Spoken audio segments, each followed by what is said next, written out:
माननीय जी, माननीय मुख्यमंत्री जी के सलाहकार अवनीश अवस्थी जी, आज के इस खूबसूरत कार्यक्रम में उपस्थित हमारे लखनऊ के खास नागरिकगण, देवियों सज्जनों, अभी मैं बड़े ध्यान से माननीय जी को सुन रहा था सोनचिड़िया की कहानी, और मैं याद कर रहा था बचपन में जब सोनचिड़िया बिकती थी, लेकर के लोग चलते थे, तो कैसे हम लोग को सोनचिड़िया आकर्षित करती थी। ये सोनचिड़िया है ही ऐसी जो कभी मरती नहीं, चलती रहती।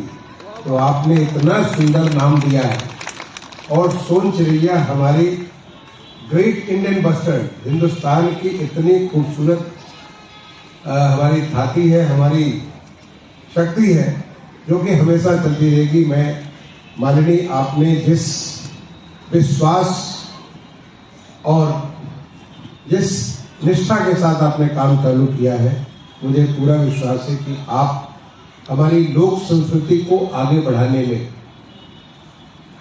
लोक व्यवहार को आगे बढ़ाने में, इसको आप बहुत आगे कार्य करती रहेंगी।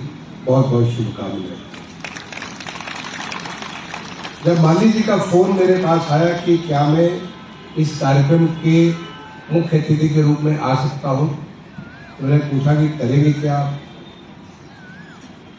उन्होंने कहा कि मैं भगवान राम के जन्म का एक सोहर गाएंगे और उसमें सैकड़ों कलाकार भाग लेंगे।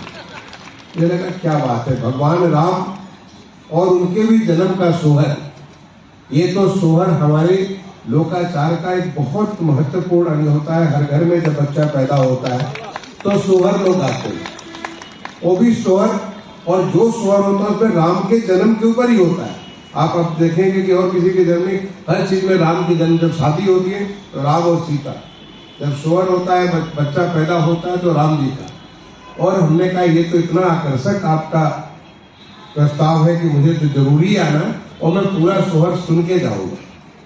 माननीय जी, बहुत बहुत धन्यवाद आपको। ये सोहर एक परंपरा है। सोहर हमारे जो गांव में इतने किस्म किस्म की लोक गीत है, लोक नृत्य है, लोक संस्कार है, लोक व्यवहार है, जो कि सैकड़ों साल से, हजारों साल से हमारी संस्कृति को, हम लोगों को बचा कर रखा हुआ है। धीरे धीरे चीजें खत्म होती चली जाती है। जब खत्म होती तो हम अपने आप को भूल जाते हैं, और जब हम अपने आप को भूल जाते हैं तो हमारी ताकत भी खत्म हो जाती है। अगर आप देखिए इधर हाल के समय में हमने कैसे अपने आप को पहचाना है, पूरे देश को दिए, उस ताकत में उन्होंने हमें अपनी पहचान बता करके, भारतीयों में कितनी ताकत है, चाहे जो कुछ भी हो जाए, कैसे वो पूरा कर सकते हैं। और वो ताकत हमारे इस लोक संस्कृति की ताकत है। तो मैं कहता हूं कि मुझे बड़ा अच्छा लगा कि आपने बताया जो लोग, ये सोहर अभी ज्यादा दिन नहीं है, 17 अप्रैल को रामनवमी आने वाली, तो आप अभी से तैयारी करेंगे। मुझे लगता है कि बहुत सारी हमारी बेटियां, बहनें यहाँ पे जो है वो उसका प्रैक्टिस करेंगी और अपने घर में गाएंगे, रामनवमी के दिन गाएंगे। ये भी बहुत अच्छी चीज है। आपने बताया मुझे कि कुछ 500 कलाकार पूरे देश भर से आए। मैंने जब इसके बारे में देखा कि आपका कार्यक्रम का नाम ही रखा देशज, यानी देश में उपजा हुआ, जो हमारी खुद की अपनी है, उसमें कोई विदेशी नहीं, मतलब कोई इसमें किसी प्रकार का विदेशी जुड़ा हुआ नहीं है। वो सारा का सारा हमारा खुद का पैदा किया हुआ है।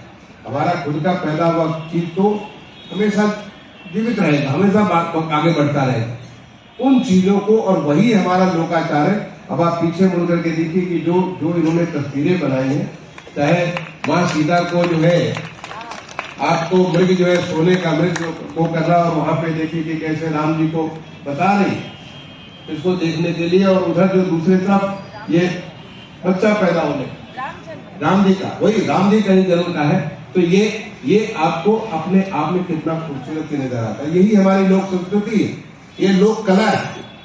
अब आप ऊपर देखिए कि जो मुखौटा बना हुआ, तो मुखौटा भी पूरा लोक कला, यानी पूरा का पूरा जो देश, जो हमारे देश के अंदर पैदा हुआ जो चीज है, उस चीज को आप लोगों के सामने लाते, और सामने ला करके यहाँ पे हमारे बहुत सारे लोग हैं जो कि गांव से निकल के जब शहर में आते तो भूल जाते अपने गांव को, अपने गांव की उन चीजों को, उन विरासत को भूल जाते हैं और धीरे धीरे उस विरासत को भूल करके अपने आप को भूल जाते हैं।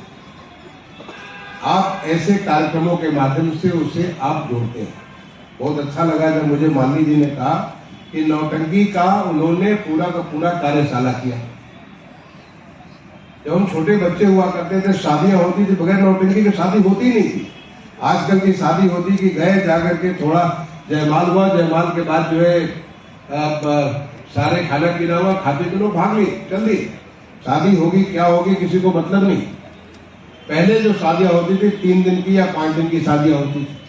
मुझे ख्याल है हमारी खुद अपनी बहन की जब शादी हुई थी 3 दिन की शादी हुई, और नौटंकी तो मस्त था कि नौटंकी होता था वही अपने आप में एक लोगों को बांधने का, लोगों को जोड़ने का, जो लोगों के अंदर जो एक भाईचारे की, लोगों में एक बंधुत्व की एक ऐसी भावना। जो शादी ब्याह जो फंक्शन होते थे, शादी ब्याह 2 परिवारों का नहीं फंक्शन होते थे। हमारे यहाँ कहते हैं कि 2 लोगों की शादी नहीं होती बल्कि 2 परिवारों की शादी होती है। बट 2 परिवारों नहीं बल्कि 2 समाज की, 2 अलग अलग ऐसे लोग न करके पूरा का पूरा सारे लोग, जब शादी होती तो सारे लोग इंतजार करते थे कि फला के घर पे शादी है, अब यहाँ जाना, नौटंकी देखने जाना, या फला किस्म की चीजें। बहुत सारे, इतने सारे उत्सव ही उत्सव होते थे। इनफैक्ट हमारी संस्कार, अगर हमारी सभ्यता देखें, हमारे विचार देखें तो साल के 365 दिन हम लोग उत्सव मनाते हैं। अब हमारा जो है, अगर आप कैलेंडर जो आप निकाल करके देख लीजिए तो कैलेंडर के हर दिन कोई न कोई तीज त्योहार हर दिन हो, और हर दिन के त्योहार का उस दिन का कुछ अलग किस्म का भोजन पदार्थ बनना चाहिए, कुछ अलग किस्म का आपका व्यवहार होना चाहिए, कुछ अलग किस्म के गीत, अलग किस्म के संगीत, अलग किस्म के डांस, अलग बहुत सारी चीजें। तो अगर आप देखें तो हम लोगों का तो हमारी लाइफ ही पूरा का पूरा जो है सेलिब्रेशन की लाइफ है। लेकिन जब हम अपने आप से दूर हो जाते हैं तो हम सेलिब्रेशन की जगह डिप्रेशन में पहुंच जाते हैं। हम बहुत सारी चीजों को जब हम अपने को भूलते हैं तो हम उस सेलिब्रेशन, जहाँ की हम लोग उत्सवों के बीच में रहे, उत्सव की जगह हम उदासी के बीच में आ जाते हैं और बहुत सारी चीजों को चेंज करते फिरते हैं। उसको देखते वो नहीं मिला तो फिर हम उदास हो गए, ऐसा नहीं हुआ तो हम उदास हो गए। यानी हमारी जो मूल हमारी जो प्रवृत्ति है, उस प्रवृत्ति से हम लोग निकल जाते हैं।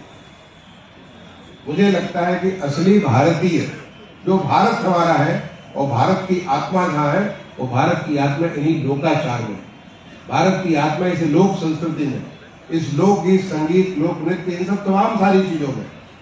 और इसे हम अगर जिंदा रखेंगे तो हमारी और बहुत सारी ताकत आएगी। आप अपने बच्चे पर आजमाइश करके देख लीजिए, अगर आपके बच्चे को पालन कर रहे हैं तो बच्चे को उसे जोड़ करके देख लीजिए।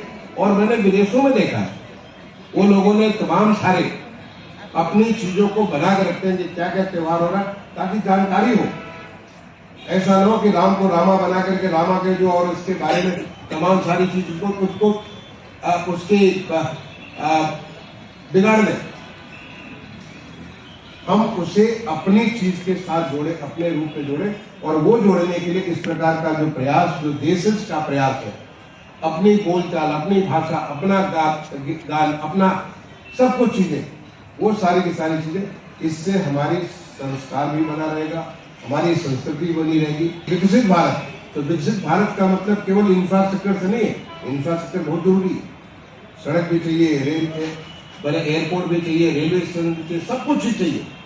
लेकिन साथ साथ हमारे अंदर भी हमारा विकास होना चाहिए, और हमारे विकास के लिए हमारा कल्चरल अपलिफ्टमेंट, हमारा स्पिरिचुअल अपलिफ्टमेंट, हमारे आध्यात्मिक विकास भी होना चाहिए, और हमारा जो है सांस्कृतिक विकास भी होना चाहिए, जिससे कि हम एक अच्छे खुशहाल इंसान हो सके, हमारी जिंदगी खुशहाल हो सके। और उस खुशियों को लाने में जो सोच रैया का जो रोल आपने बताया, मुझे पिछले 13 साल से जो कर रही है, मैं तो आपको शुभकामनाएं देता हूं कि ये और ज्यादा करें। आप जैसे यहाँ पे आज जिस प्रकार से आप आसाम का बिहू भी ला रही हैं, तो राजस्थान की कलबलिया भी ला रही है, आप लोग सब कुछ देखने को मिलेगा। आपको जो है हमारे बुंदेलखंड का जो मलखम भी आप लेकर के आ रही है, ऐसे जो वहाँ का पंजाब का कटका भी लेकर आ रही है, इतनी सारी चीजें आप लेकर के आ रही है, ताकि लोगों को बताना चाहती हैं कि हमारा देश जो है विविधताओं में एकता का स्वरूप है। इतनी सारी विविधता है, लेकिन सब में मिला करके एकता है, और वो एकता है भारत देश का एकता है। उस चीज को जो आप यहाँ पे मान लीजिए ला रही है, मान लीजिए कि मैं मैडम को विद्या बिंदु सिंह जी को भी जो उनके मार्गदर्शन में आप एक विदुषी महिला है, भारत सरकार ने आपको इतने बड़े पुरस्कार से नवाजा है, मालिनी जी को नवाजा है। और अभी जो आप उर्मिला श्रीवास्तव जी, मुझे नहीं, मैं पहचानता नहीं, मैं उर्मिला श्रीवास्तव जी को कल आई, इसके बारे में बताया कि निर्मला सम्मान से आप करेंगे। मैं तो मालिनी जी के पिताजी माताजी दोनों को जानता था, उनके बाकी परिवार को जानता था, उस समय सालों से मैं जानता हूँ। उनके सम्मान में जो आपने निर्मला सम्मान दे रही है, इन हमारे कलाकारों को उनको जीवित रखने के लिए, उनकी कला को जीवित रखने के लिए, उनके माध्यम से आगे जो और आगे बढ़ाने के लिए जो आप ये सम्मान दे रही है, तो उसके लिए आपको बहुत बहुत बधाई दूंगा, धन्यवाद दूंगा। बातें तो हम बहुत कुछ कर सकते हैं, लेकिन मैं चाहूँगा कि अब मैं आपके साथ जो आपने ऑफर किया मालिनी देने के स्टोर सुनने के लिए, और आगे और सारे तमाम कलाकार जो हमारे अन्य राज्यों से आए, उन सबका अपने लखनऊ शहर में आप सबका मैं अभिनंदन करता हूं, आप सबका मैं स्वागत करता हूं। आप जब इस पार्क में, लोहिया पार्क में घूमेंगे, आपको एक अलग किस्म की ऊर्जा अनुभूति होगी। और लखनऊ शहर में घूमेंगे रात के वक्त में, मान लीजिए मैं कहूँगा इन कलाकारों को, और चूंकि अवनी से इसलिए मुझे कुछ करने की जरूरत नहीं है, अवनी सक्षम है, इसको आप हमारे लखनऊ शहर में अगर इनको पूरा घुमाएंगे, उन्हें लगेगा कि लखनऊ शहर कितना खूबसूरत शहर है, कितना खूबसूरत शहर है। और लखनऊ के खान पान, अगर आप आए हैं दूसरे राज्यों से आए, तो जरूर लखनऊ की कुछ चीजें तो जरूर चख के जाइए। कुछ यहाँ की ऐसी खास खास चीजें हैं, वेजिटेरियन हो, नॉन वेजिटेरियन हो, हर एक के लिए किस्म किस्म के भोज्य पदार्थ है। यहाँ पे किस्म किस्म का सामान खरीदने के लिए आप यहाँ पे कम से कम चिकन का वर्क तो लेके जा सकते हैं। तो आप जब यहाँ आए हैं तो यहाँ देने के लिए आए, और साथ यहाँ से कुछ लेकर के जाइए। मैं एक बार फिर से सोन चिरैया संस्था के को अपनी तरफ से बहुत बहुत शुभकामनाएं देता हूँ। आप सबका यहाँ पे मैं अभिनंदन करता हूँ। इतना बढ़िया कार्यक्रम जो हो रहा है, उस कार्यक्रम को पूरे मन से उसको एंजॉय करिए, और जो हमारा एक जो मूल प्रवृत्ति है उत्सव वाली, उस उत्सव भाव में आकर के पूरा आनंद लीजिए। जय हिंद, जय भारत।